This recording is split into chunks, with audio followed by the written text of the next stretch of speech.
My libertarianism would be not deontic libertarianism, like the philosophical libertarianism that freedom comes as a first good. Right. So much as I want errors to be multiplied. That's it.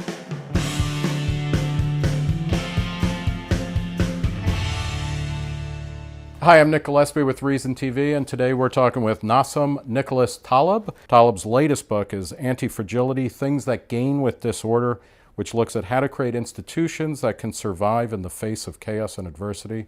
Thanks for joining us. Thank you. Thanks a lot. Let's talk about antifragility. What is antifragility as you discuss it in the book, and why is it so important? Okay. First, I need to tell you what fragility is. Okay. Once you map fragility as what does not like volatility, then you can realize that the opposite would be something that likes volatility and likes variation, likes turmoil, likes stress, up to a point. And the opposite would be robust. Robust is like a rock, it doesn't care. Diamond is robust, perfectly robust. What is antifragile gains from disorder and effectively may even need disorder for fuel. So here you have three categories for objects. The fragile doesn't like volatility. The robust doesn't care. The resilient, the adaptable, really doesn't improve from stress. And you talk about it in terms of materials. That a robust thing, you mentioned a rock or a diamond. It's just there. It doesn't gain, but it can shatter from being kind of up to a point. Up. You're always robust or fragile, anti-fragile up to a point. Right, but then for anti-fragility and fragility applies more to kind of systems or human living organisms. Exactly. What people fail to understand, and this is where libertarians tend to pick it up rather quickly, is that even when you read Adam Smith, you have this illusion that the economy functions like a machine. It's not like a washing machine. A washing machine needs maintenance. It's more like a cat than a washing machine. So like the human body needs some stressors, and everything organic and complex communicates with the environment via stressors. So give when you say the economy is not like a washing machine, it's more like a cat. I mean, that's basically, it's an organic whole, or an organic isn't the right word, but it's a complex system. I call it organic-like complex system, yes. Okay, and then is it true though that in a complex system like that, then is every element of it, is it kind of a fractal system where then each actor, each atom has to be... It's exactly fractal in the sense that you have layers, just like the restaurant business, okay, is composed of restaurants, you see, and for the restaurant business to be robust, at least robust, or perhaps anti-fragile, you need every single restaurant to be fragile. Right. You see, so it's the opposite of Nietzsche. What doesn't kill me makes me stronger. I make claims. What kills me makes others stronger. That's right. Because they learn from your mistakes. That's right. And you have evolutionary forces where the individual sacrifice for the collective, and it works within your biological system, even at the cellular level. You're composed of cells.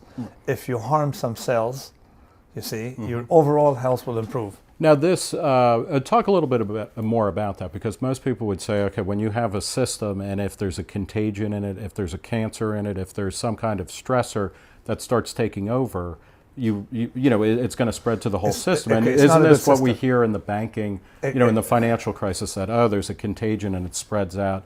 You're arguing that actually a robust or an anti-fragile system is capable of seeing this part of the system being cancered and learning from it. Exactly. Cite the great Yogi Berra. Sure. A good anti-fragile system is a system in which all mistakes are good mistakes. Right. You see, and a bad system is one in which, again, to paraphrase Yogi Berra, you tend to make the wrong mistakes. Right. So let's compare the banking system to, say, transportation. All right. Every plane crash makes the next plane crash less likely and our transportation safer. Now with the banking system, it's because of, you may blame it on government. I do blame it on government, but it could be something else. Wait, did you say you do blame it on government? I do sort of blame it on large government, means large banks too big to fail. But I mean, but the failure of a bank leads to an increased probability of failure of the entire system, and that's a bad system. How, just with the banking system, what's the best way to stop that so that you're not allowing the problem to replicate? Okay, I have the way I present things is overall. I say what fragilizes an overall system. What did that fragilize our system? The three things. Number one, centralization. Decentralization spreads mistakes, makes smaller mistakes, like Switzerland, perfectly decentralized, and smack in the middle of Europe. So decentralization, which is where we converge with libertarians. Right. A second one is low debt, because we've discovered since the Babylonians that debt has systemic consequences, whereas equity, doesn't have the same. Well, wait. Now talk about this, because I happen to agree with you that large debt, and we're at what 100% of the American economy. But I'm just saying. But just today or yesterday, Paul Krugman, one of your great friends and nemesis, right? But he was writing about these $1 trillion deficits. They don't matter. Debt, large amounts of debt. So why does debt make things more fragile? Let me talk from a risk-based system. Sure. All these economists, they're not, let's put it this way, the risk is not their thing. All right. So so the second idea is debt, and the third one I will say is skin in the game. So let's talk about debt. Debt leads to fragility, because let's say that you have two brothers. One of them borrowed, and they both have provisions about the future, forecasts, predictions about the future. His one brother borrows, the other issues equity. The one who borrows will go bust if he makes a mistake. The one who issued equity will fluctuate, but will be able to survive forecast error. But is it also true that the brother with equity can never really have that big payday? For him, but overall for the system, you see, this thing is well distributed. There's an accounting equality. So what you have is debt. Traditionally, debt has blown up systems, and has been very good for governments to wage war. That's typically. But and I'm not against credit. I'm against leverage. Credit, letter of credit is what made commerce possible. So what we have is talk a little bit about that. So then, what's the difference between credit, where you give me a loan and I allow and I say I'm going to pay you back, and that gives me the ability to get something in the short run that will help me produce more in the long run.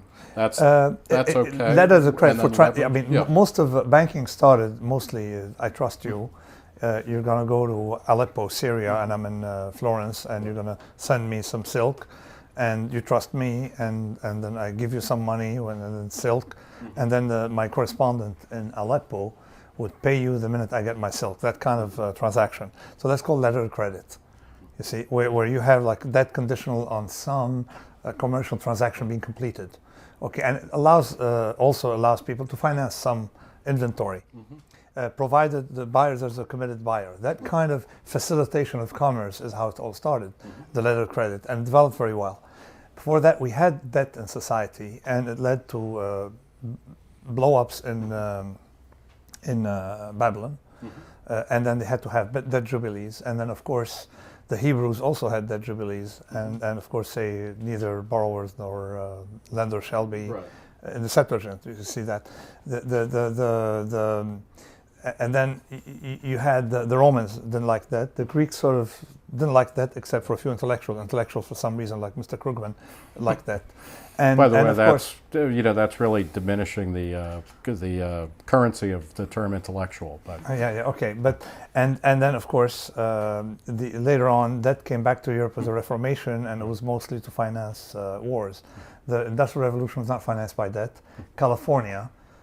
You told me that you read my book on a Kindle or something like that. This was not financed by debt; it was financed by equity. So debt is not necessary. I mean, you can use it for emergencies, and of course we have a lot of societies, Catholic societies.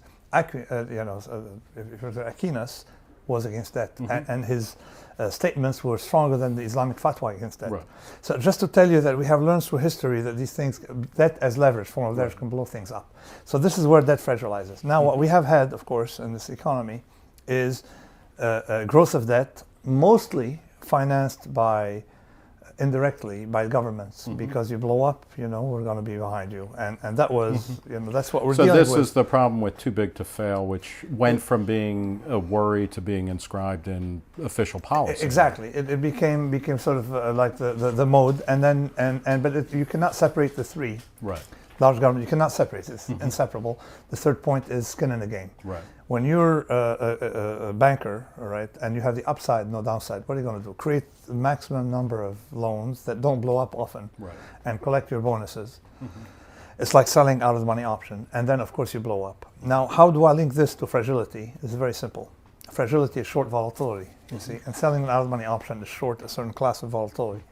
And what you have is a banker has the option, he has the upside, and you have his, if you pay taxes every April 15, you're paying for his downside. Okay, that's it, all right? They may make money, but it still covers his downside. So this to me is not capitalism, it's misunderstanding of basic rules.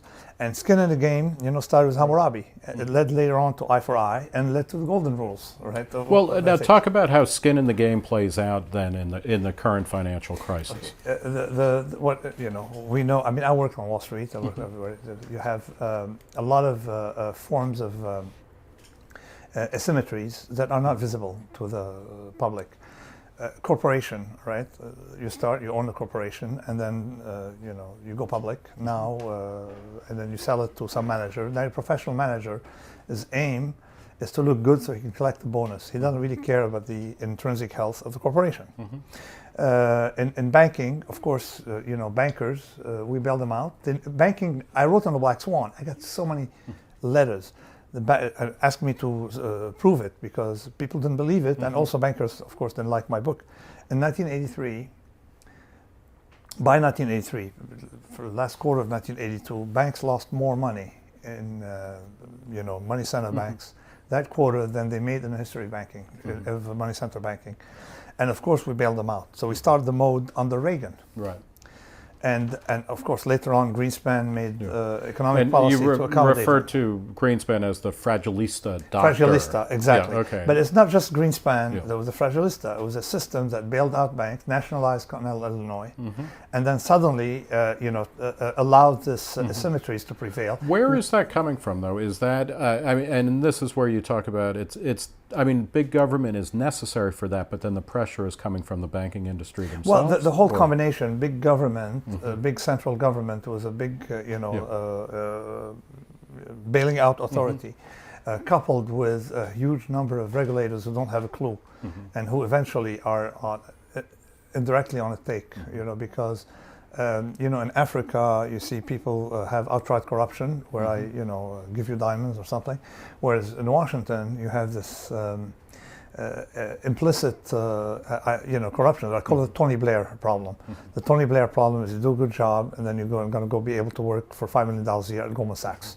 So whatever you're going to do as a regulator is going to be there to either facilitate your job at Goldman Sachs or make regulations complex enough to make yourself necessary later on. And we have evidence of that. Going back to that idea of a kind of fractal system, Adam Smith said that, while each person is pursuing their own, personal desires or their personal benefits, the whole system gets more robust. But you're saying actually that there are these actors in our system that are not the manager of a bank. What makes so how did that happen? Okay. And is that a necessary, or is it an inevitable outgrowth of larger and larger economic systems? Exactly. No, it's not necessary for economic system. If you let things fail, if you don't let things fail, you're going to have concentration of mistakes. Right.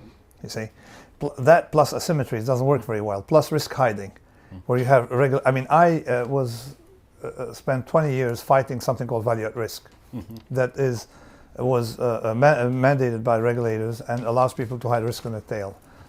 It's not. So, to me, when you have skin in the game, it solves so many problems. Okay. People are harmed first by by their own mistakes. So, with the banking system, how do we make sure that the banks? I mean, and this is a common thing that banks. Or mortgage underwriters were able to sell off whatever There you go. They had nothing to lose by making bad deals. So exactly. how do you keep their skin in the game, especially when things are going to be traded on secondary and tertiary? Yeah, I mean you don't have to go as far as that. Just have at the level of a bank itself, all right? So we don't bail out banks.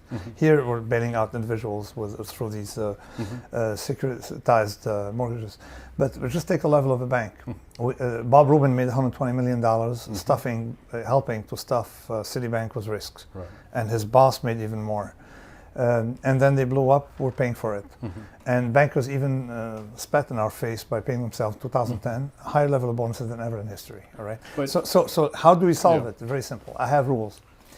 I don't believe in nationalization, but I believe as a taxpayer, I would like, I would have a list of banks, all right? Decentralization solve the problem, but if you don't have decentralization, have a list of institutions in this country, all right? Yeah. If they fail, would it be a national emergency to save them? Yes, no. If the answer is yes, you call them up, you tell them effectively, as of tomorrow morning, 9 a.m., you belong to the taxpayer. Right. The taxpayer should be able to set your bonuses. Okay? You see? That way you don't have this warped incentive. Who is making that list? I mean, it would be whoever. I mean, it would be the taxpayer, whoever represents it. You government, pay taxes, yeah. Government, whatever, however you want to Yeah. you want to call Okay. it. You know, I mean, Yeah. the government for that, but saying we cannot bail out a company. All right. De facto, they're civil servants. You see, so we have to decide on their bonuses. Right. So what would it do? It would force corporation to be small enough that they wouldn't be on that list. Right. That's one form. Right. Another one to solve associated problems would be what I call the Tony Blair rule. The Tony Blair rule: you cannot go work for the government, and ever later on Right. have an income, higher income than what you earn, indexed for inflation, how without paying it to the taxpayer. Why? Because I don't want the regulator to go make something, all right, to complexify his stuff to go make $5 million for Goldman Sachs. Go work for Goldman Sachs now. Are these kind of thought experiments, or do you actually think that these are rules that could be implemented and enforced? These are heuristics. I Yeah. came up with simple heuristics, and you want to come up with heuristics that you know are not perfect, but very applicable and solve complex problems without having side effects. Right. Okay, and to me, it's very important, and to have these heuristics, and that would clean up Washington. If you have such a stringent rule, Right. so you want to work for Goldman Sachs, go work tomorrow for Goldman Sachs. Don't go work, after a Right. career. And so it should be that working for Washington should not be an investment strategy. Right. So that would automatically you control the government. On our Now, you talk about decentralization, and Yes. one of the things that is kind of fascinating about the global economy let's say over the past 50 Yeah. years, I mean, you could argue over the past 1,000 years, is that in many ways it's becoming more and more decentralized. Certain types of knowledge are more decentralized than ever before. Economies, in many ways, compete in a way that they didn't before because investment. Countries can no longer force investors to keep their money in a particular currency, in a particular geographic location. So are we, even as we're facing a global crisis, are we in fact seeing, is this a good thing No, we have for actually, you? this is leading to more centralization. Okay, well, talk a little bit about that then. We used to have, there's something in nature But called globalization is generally a good thing, right? It is Yeah. if you know how to handle it, Okay. right? If you know how to handle it, if you let firms fail, okay. There's something called the island effect, and the island effect in nature is as follows: an island will have much higher number of species per square meter than a continent, and actually it's proportional to the square of the area. Right. Yeah, so it is shockingly robust, across them. So we've lost the island effect. Now you have Google dominating the whole planet and stuff like that. It's not a problem. The thing is, if we stop letting these firms fail when they become ill, Right. and they can get large enough to dominate government. So the problem is, if you let them fail. Now, computer firms, I'm not worried about. Why aren't you worried about computer firms? Because they're it's a competitive environment. Right. Google is a So product it's of a competitive we environment. can see the end of Google on We the can horizon. see the end of Google We with know a big Microsoft difference. is No different. difference. Yeah. No difference. Yeah. No difference Right. for you and I. If Google fails tomorrow, Right. or there'll be something else. Don't worry. It's not like it will be dramatic, and the government won't save them. Right. Okay. So and I don't think they'll fail because for that reason, Right. given that they know the government won't save them. But if you have, so you can have some centralization concentration. That's not the problem. The problem is we have had in almost all Western countries. Nominally, they say, well, decentralization, decentralizing, but effectively they've had more and more power to the government, central government, like the United States. Okay. Okay. So you want decisions to be spread out. Now, government debt is a result of centralization and typically the cause of more centralization. It's a very bad circle. Right. You see, government debt now, most of the debt now is transferred to the government with a small number of people calling the shots. and some fellow, with a beard who sort of looks like me, but I hope not too much, is printing like there was no tomorrow. He has no clue. All right. Why is that? Why is that not? Isn't that exactly what we need? Though we need a monetary stimulus. Because we need. I don't understand. I don't understand this. No, I understand. Rather understand that the mistakes coming from that can be monstrous. The point is that you need to look at risks of things. You see, some planes may go faster. Right. But you wouldn't, want to be on them because they're going to crash. Right. See, we've got to look at things with a risk adjustment standpoint, or the risk vision. There's another thing about skin in the game. Bureaucrats don't have skin in the game. They have a spreadsheet looking at them. At local government, people are much more responsible for deficits. But the real cause isn't the smallest beautiful argument. The real cause is what I explained here. Everything comes back to volatility. When you're large, you get to be short volatility.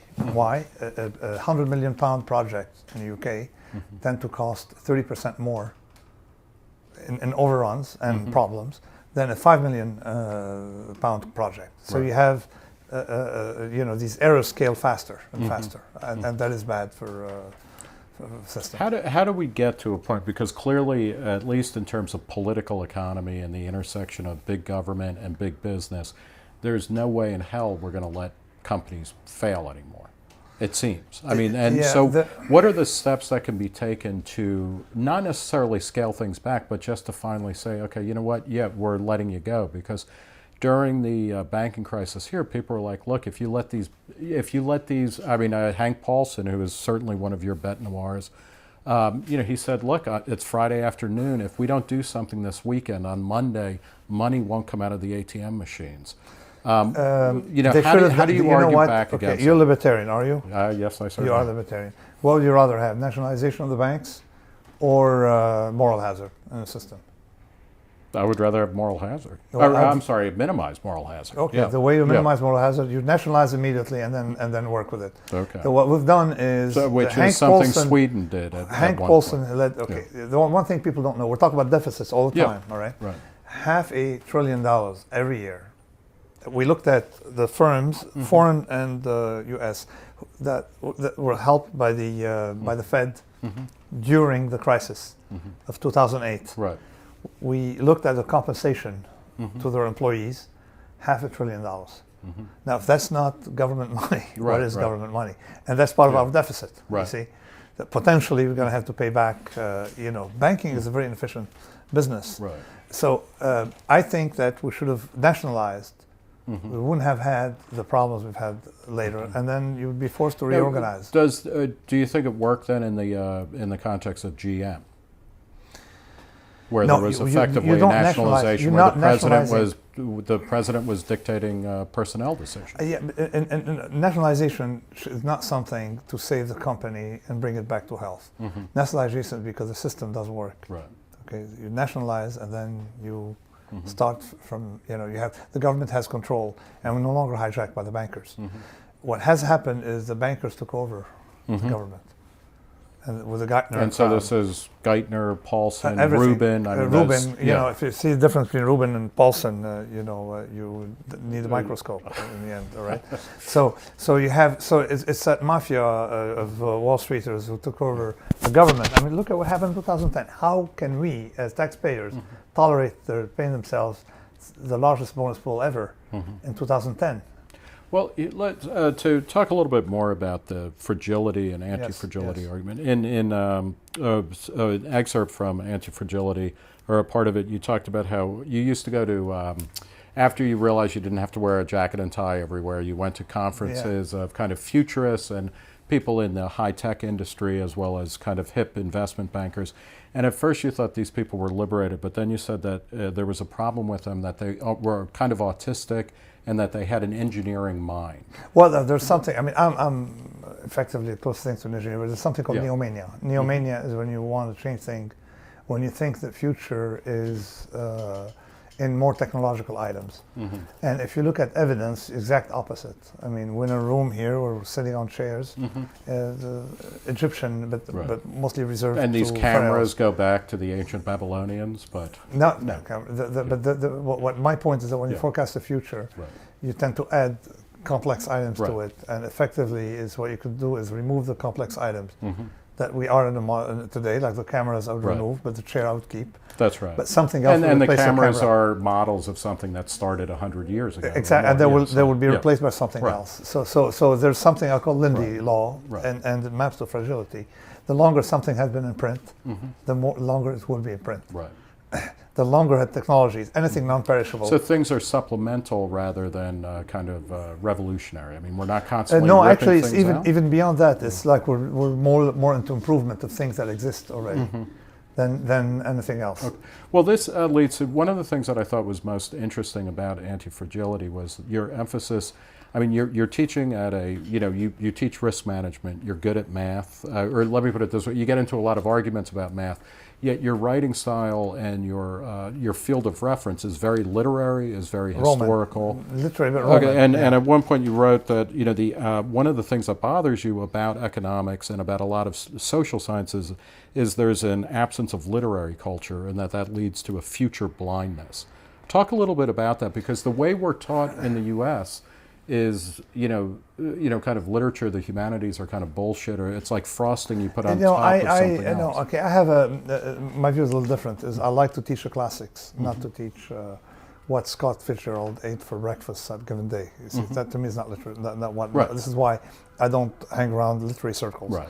You are famously anti-artsy farts. Exactly. Okay. So you read about it. I like the distilled wisdom of the ancients. There's a remarkable amount of wisdom that, in fact, is something anti-fragile to it, or at least robust.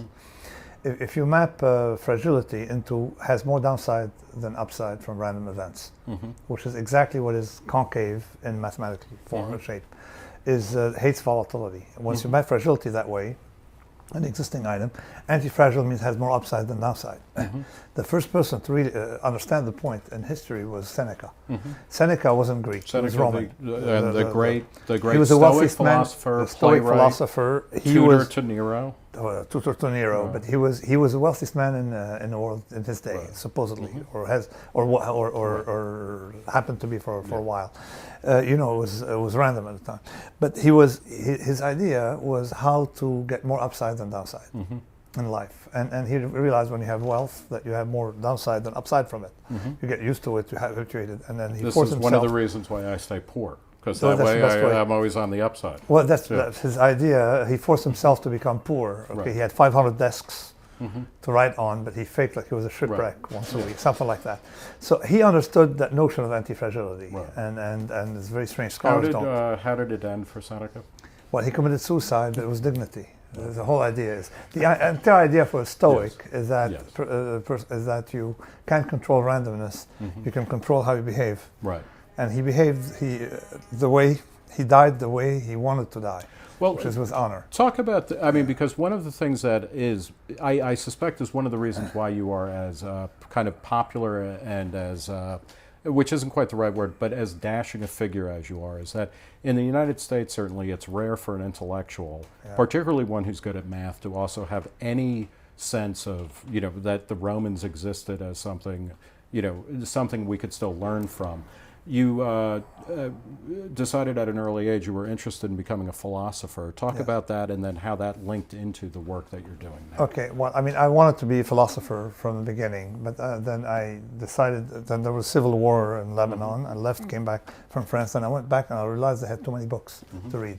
And I loved reading, but I hated to be given books to read. See, because if you're bored with it, you lose the option. I like optionality. Well, and you think the autodidact is the optionality of switching to finding your own path rather than being in a straitjacket, of university stuff like that. So then I realized that I had better study something more technical, all right. And then of course I continued 2 lives, one technical, all right, and one non-technical. And the technical led to option trading.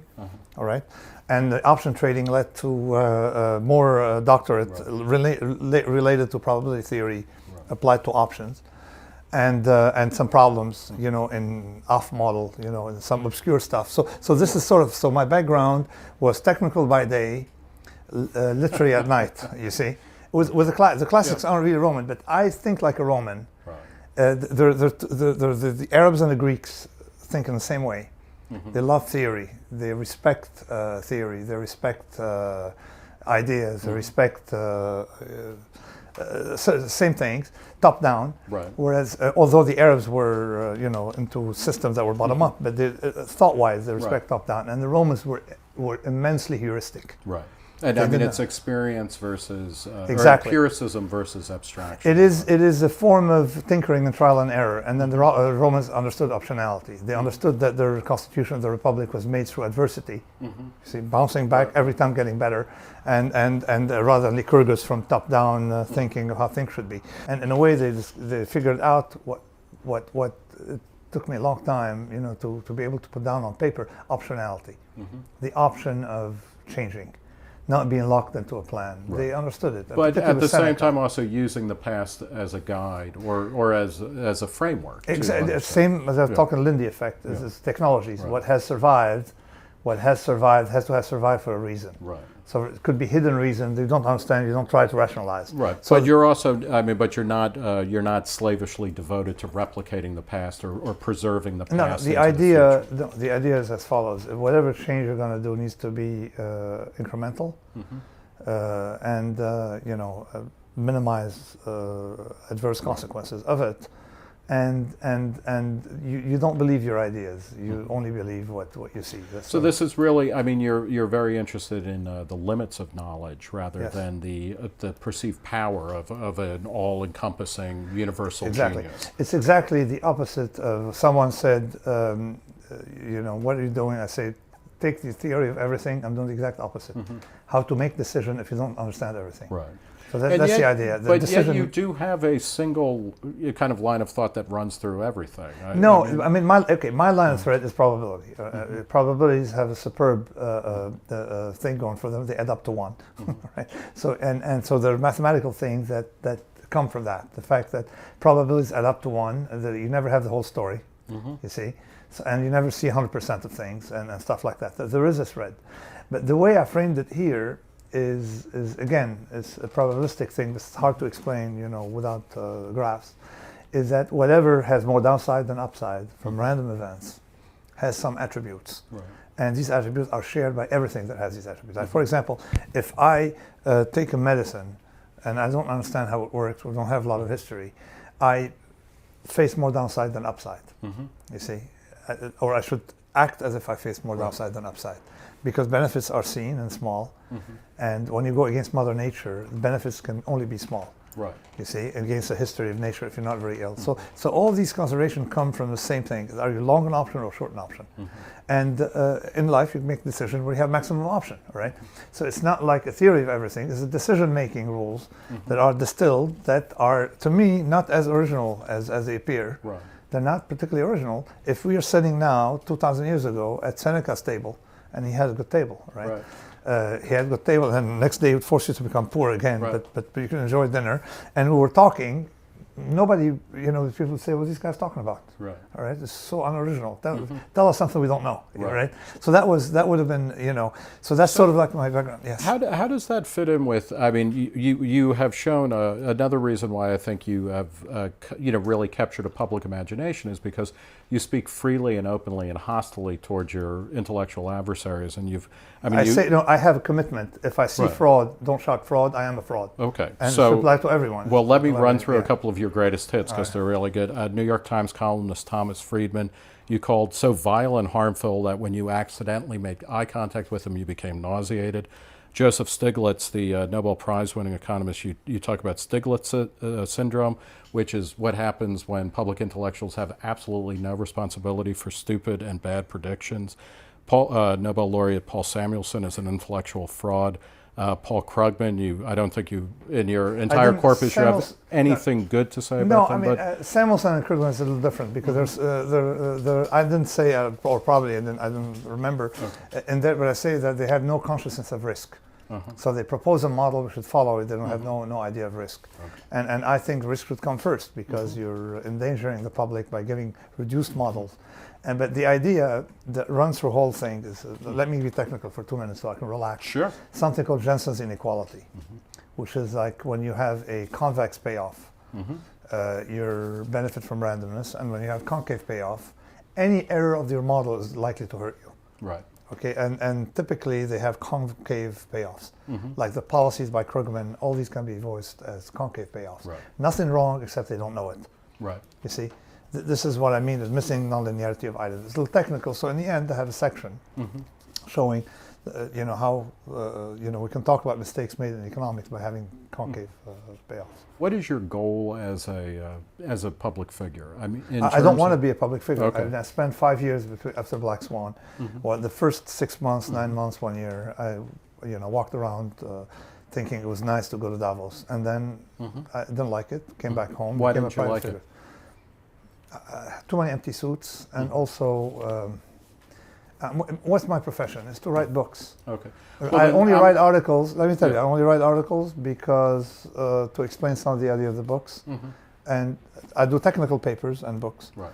And everything else I do is because a publisher wants me to write op-eds. The rest I don't. So, well then, let me put it a little bit differently. What are you hoping that your ideas, how do they add to the public understanding of how a good society would work better and what kinds of mistakes to avoid? It has already led to beautiful results. I mean, it was David Cameron when I was contacted by him and his administration to go to help. And I told him, listen, I'm not public intellectual. But we can talk about my ideas through my books. I'm not going to write articles, and we can have a conversation. All right. It led to being demonized by sections of the British public. Who cares? And as well as here, but it had an effect. But I say it's not better. People can pick up these ideas very quickly. My point is to have a systematic approach to making decisions under incomplete information and under incomplete understanding of things. Right. And build a society that doesn't blow up if someone makes a mistake, which is the same thing. Right. Now, the society seems to have unique attributes, and I'm not the first person to think of these matters. It's just I've devoted my life to the furthering of the cause. Talk intellectually about that in terms of mistakes that then blow up, and you talk about iatrogenic effects of interventions into the economy or into the social system. Because we've had this. We've had a bunch of blow-ups, and then typically what happens is that we need a bigger government. If government is partly to blame or partly responsible for something, then we need a bigger government response in order to fix it. And you talk about that. Exactly. How do we break that cycle? Via negativa. Via negativa is if I want to cure diabetes and I give you any drug, all right, and people typically take drugs and they have to take more drugs and side effects multiply and they spend their lives making pharma richer. So you have unintended multiple, chains, unintended consequences, branching out. All right. If you remove, say, sugar from the person or food, and make someone starve for 600 calories a day for 6 weeks, you can gain your weight back, and you remove diabetes with the same probability as having good drugs. Right. All right. But there are no side effects. It's called via negativa, from Orthodox theology. Via negativa is you can't figure out what God is, but I can safely say what He's not. All right. So the via negativa permeates this book as a robust decision making stuff like that. So what we should remove. So removing is to me is like removing some sections of government is probably the best thing we could achieve. But since Reagan, I haven't seen it done. But he's a problem, right? Because you were just saying, I mean, his rhetoric was, I'm getting rid of government, but in fact he was bailing out banks. He bailed out. He nationalized the bank. Yeah. Nationalized the bank, Continental Illinois, and then later on these people blew up in the crash of '87 from bad risk management. Just to tell you, I mean, it was not a. He was, but Thatcher came removal. All right. Removal of something harmful doesn't have long-term side effects. Right. Okay, as a first step, and then you can see what we became addicted to addition, and academics like to add, and they like to complexify, and practitioners we like simple, and we like subtractive things. Who were your intellectual heroes? I mean, when I read your work and I looked at the at the index of various books, and I mean I'll see a couple of references to Hayek or Karl Popper. Joseph Schumpeter is in the index for antifragility, but you say these are not. I mean, economists are not the people who have generated your ideas. where did they come from, and how much of it is personal? I mean, you grew up A lot in of Lebanon. it is personal. You've had A lot of it is cancer. personal. Yeah, so A lot of it is personal, but I would say two things. The first one is that Schumpeter is creative destruction. You cannot, an economist cannot come up with an idea as brilliant as that. So it had to be someone before him, and it turned out to be Karl Marx. Right. Well, which he was open about. I mean, but recycling Nietzsche. Mm-hmm. And Nietzsche understands the Dionysian and the Apollonian, is that you have the reason Dionysian and those dark forces. Mm-hmm. And in here, Fat Tony, my principal character from New Jersey, who's anti-intellectual, Fat Tony takes Socrates to the cleaner by using vindicating Nietzsche is what you don't understand isn't necessarily stupid. Right. You get the idea. What you don't see is not there. What is not intelligible, Nietzsche said, is not necessarily unintelligent. Right? Which is the government. They do intelligent things and they can't abide by these forces. So that was Nietzsche. I would say is more than anything. But Karl Popper, no, because Karl Popper isn't Karl Popper. I mean, the idea of Black Swan dates from the Romans, and it was elaborated, of course, by someone called Victor Brochard. There are a lot of people who wrote on absence of, evidence versus evidence of absence in French literature before him. And actually, Nietzsche picked it up from Brochard's book on Greek skeptics. And of course, you go Sextus Empiricus, of their lineage, and of course, Al-Ghazali, the Arab philosopher, the Arabic language philosopher Al-Ghazali. All these people have developed this notion of negative information is more important than positive information. So I wouldn't say Popper. It's just that people assimilate with Popper. I said, oh, he thought of that. But then when I went into history, I realized that there were vastly more intelligent, deeper thinkers about the problem. The only thing Popper did that nobody else did is this argument about the future being unpredictable, because you have to forecast technologies that are unforecastable. That is Popper. Not the Popper of that people talk about. Now, when you think about the future, are you optimistic or pessimistic, or is that the wrong way to approach it? Well, I mean, it's the wrong way to view it. It's the wrong way to view it. My view of the future is not, they don't have to be right. So you have to have a dominant strategy to act as if you're pessimistic. Like when I say that I don't want the pilot of the plane to be optimistic, you see, but I want the flight attendants to be extremely optimistic. You see, so it's functional. Like I don't believe in beliefs. Well, and you talk about how pilots who are too comfortable with their knowledge and everything, they're bad pilots. They're the ones who have the errors. Exactly. Yeah, you have to have paranoid pilots and stressed all the time so technology makes actually FFA figured out it makes flights less safe. But again, I take a stance against knowledge. Knowledge isn't what runs society. Knowledge is largely a narrative that comes after we do facts. There's so much we narrate, and so much we do without a complete theory of things. You see. This is my central idea. Well, to talk a bit more about capitalism in that, or a kind of system where it isn't knowledge per se, but you've talked about that.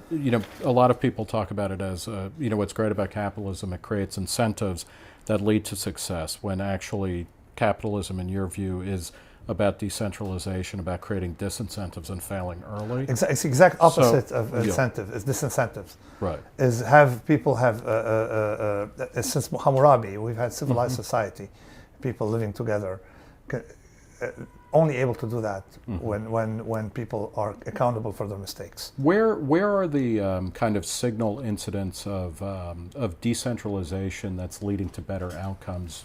Broadly speaking, where do you see that either in the United States or in the West, or in particular pockets and subcultures? I mean, you have, take Switzerland as a culture where nobody can name the president easily, but they can name president of France. This is a good society because you have a lot of volatility, but at the lower level, micro level, translating into no volatility at the macro level, stability. So Switzerland is a well-decentralized system. Now, have you seen The Third Man, the Carol Reed movie? Of course. Where Orson Welles' characters, Harry Lime, says, look, the Swiss have been around for hundreds of years and they've produced the cuckoo clock. Is that a cheap shot? Or? I think it's a very cheap shot. But the other thing I discovered myself through time by looking through the surface, we typically attribute an overly centralized country actually to the rebirth of nation state. The nation state was born in Egypt and failed. born in China and failed, and then born in France, okay, because the Romans were too smart to have nation states. What Roman had was city-states, okay, and a system of city-states was... Although within a larger context of an empire. Yeah, it was a Pax Romana, what I call the barbed. You see, no war, but and then commerce, and then go live, and that was how, you know, my ancestry grew up with city-states. So the French effectively, what they did is they had probably the weakest monarchy, as you can see from multiplication of languages in a country, a non-integrated area, where the central government had no access, and you had more people speaking French in St. Petersburg than you did in the provinces of France, okay, except along the tax lines. So France was only integrated after Napoleon. And it took a while till national education system, stuff like that, and a train system to integrate France. So France, and look, we have 400 cheeses, you know. So France was in effect a diverse country till I would say well into the 20th century, when after the First War they started. And now, you know, it's you know, it's common in the U.S. to just mock France, or France is everything that we're not, but France is also an economic powerhouse that has, what, 70 million people, but is, you know, one of the richest countries on the planet. So, but I mean, they're doing, 55 million, that makes it even stronger. So there is power from that kind of centralization. Okay, I mean, you don't, I don't quite believe, I mean, if you look at the strengths of France, the centralization came to France mostly after de Gaulle's policies. That later after the war, as you know, of course, it has not been, you cannot attribute the success of France to centralization. Okay. You see, France was already powerful and rich country without too much centralization, or without centralization. But without being hung up on France, the idea of deriving a rule from centralization, the problem is size. You know, visibly you can have centralized government in a small village. The problem is size. The problem is as size gets larger, okay, you have some gains of economies of scale, whatever it is, but you have some losses in governance and a lot of other things. And this is, the more homogenous you become, the easier it is to be wiped out. To be wiped out, to make big mistakes and be wiped out. This is the island effect at work, you see. So, and you don't want, and what we have had in this country is a rise of the central government, progressive rise of the central government. And, you know, particularly the deficits are the works of central government. And as Hume figured it out, he said small states and city states, they love commerce, and large governments love war. Okay, and that's what justifies a large government, if a war. So they immediately look like Germany after they got together, they got war, and you can see it, and there's no justification for large government other than war, and they're not good at it. Now, you say that you're not a libertarian, but a lot of this overlaps with what's considered. So why aren't you a libertarian? Well, I mean, I don't know what libertarian is. Libertarian. I mean, I'm a risk-based person, and I want. Well, my libertarianism would be not deontic libertarianism, like you know, the philosophical libertarianism that you know, freedom comes as a first good. Right. So much as I want errors to be multiplied. That's it. Right. You know, I want errors to be multiplied, and I want. So it's a kind of John Stuart Mill. You like the idea of experiments in living. Exactly. Errors need to be multiplied. That's it. Is that? So I'm more of a, in that sense, I'm not conservative 100%, but I'm more of a left-wing conservative, if you want. You see, well, that's what Ayn Rand called libertarians, you know, right-wing hippies. So. There you go. So left-wing conservatives, that would map exactly. So it would be, I'm in a way, you know, I'm conservationist. You know, I want to not break things that have been around for a long time. They have their own logic. Right. And but I'm not against, you know, things, provided it comes from tinkering, not from some radical transformation of things. And the most successful states in history have been city-states, okay, or small. And even if we had a lot of small wars, they produced great things. And of course, you know, sometimes you have an empire that prevents them at its own cost from waging wars. So even better, you see, like Pax Romana. Or Pax Ottomana. Let's, we'll close out here by you've mentioned the barbell effect, or a kind of barbell-shaped distribution several times, where you have certain things at the end, but not so much in the middle. Yes.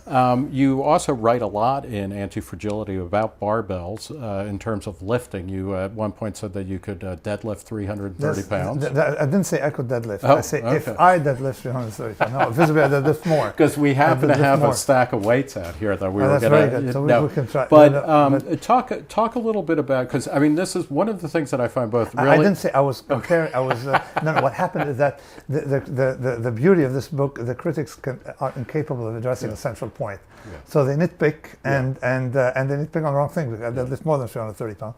Another interesting thing about this book, let me tell you one thing before we get there. It's written in a way to be loved by the reader and hated by the journalist. Why? Because you can't get into it. You can't figure out. You can't skim it. If it means anything, one of the things that I'm an admirer of your work in the book, but I was like, I get the pose and I want to get to the information, which is another way of saying what you said. That it's true. It's an experience. It isn't something that you can kind of strip mine exactly for the meaning. Can't. It's very discursive. And you go deeper in the topic. Don't leave anything. So someone who wants their ideas on every page, I don't live. And in that way, it's kind of curious that you are so popular in the business market, because most business books will end with like bullet points at the end of what this chapter was about. I sort of have that, but but let me tell you what this book is. I learned from experience. I don't believe. Okay, so I enjoy writing. All right. The minute I'm bored writing, I stop. All right. So, and I developed some experience with it, particularly with the Black Swan, that to make sure that no content of any section can be discovered without surprising the reader somewhere. Okay. So you have titles and subtitles that don't really match. Right. So they're not bored. Textbooks bore you. Right. So and I realized, that critics would hate it because they want skim books, but people who read will not hate it. A critic needs to get to the whole idea, and it happened to me with the Black Swan. The people were frustrated, and an empiricist. If you sell 3 million copies of a book writing in some way, I expect that the style isn't. I'm not going to be lectured about style. So, and then of course, sure, the critics come in and they tell you it's a mess. No, you didn't see the order from the table of content, all right? Voluntarily. So you realize you're playing games with them, particularly they lecture you how to write when they've sold, the Black Swan sold more probably in a day than they sold in a lifetime. So you get the idea of being lectured. You're not going to say that the market is always right and that 50 million Elvis fans can't be wrong. No, my point is that someone who is on his yacht in the limo doesn't take lectures on finance from someone who just rode a subway. Right. All right. That's the idea. That you can take ideas maybe if you want, but you don't, take instructions of how to write a book. Right. So if you want to write a book, you can take either instructions from the Harry Potter lady. Right. That's it. All right. So, or you can take instructions from Seneca, who survived 2,000 years, but definitely not from some academic at Cambridge who sold 2,200 copies. You get the idea. So this is what I have to say about being lectured. But yet these are the ones who write book reviews. So you have to bypass the saying, and it's only a difficult phase in the beginning. Well, they get out of the way, and then, as with the Black Swan, then you have an open 5 years for people to discover your book without them, and that's what happened. So to just end with barbells, your preferred workout plan then is talk about your, the Nassim Taleb. No. Okay. Let me tell you why. Plan. First, why do I talk about myself? That's. Because as I say here, skin in the game. I'm not allowed to give you advice. I don't tell you what you should buy. I tell you what's in my portfolio. People are shocked I'm talking about my portfolio. Yeah, because it's unfair. I'd be a Stiglitz telling you what you should be doing without being harmed if I'm wrong. Right. It's unethical for me, for my own system of ethics, okay? So therefore, I can't tell you. I can tell you what I do. So what I do now, I came with 21 days of eating without exercise, but what I do is I try to lift weight and imitating, and then I try to not take, instructions, but try to find big doormen at the gym who lift weight and see what their routine is and imitate it without having a trainer. Observe what they do, not what they tell you, all right? Because if you ask them, they give you a different story. So that's sort of like my idea. So I take walks, long walks, 20, 30 hours a week of walking. And this one thing that, I happened later on to discover that Nietzsche said, never trust ideas you haven't had walking, right? So I walk a lot, and I lift a very heavy weight, and that's it. Can I just, is Nietzsche the best life guide? Especially, he told one story which is very interesting. If you imitated him, you wouldn't be here right now, would you? Well, Nietzsche was sickly from the beginning, so for his days he did very well, for sickly from the beginning. But Nietzsche was not, he's one, do what he says, not what he does. No, I mean, in what sense is, and Nietzsche is not about the Übermensch, it's about that he didn't take a lot of personal risks in his life. That's true. I try to take more personal risks. Right. I think my guide isn't Nietzsche so much as the people uncovered by Nietzsche. My guides are the classics. Yeah. The respect I have for the elders is so high compared to Nietzsche because they've been around longer.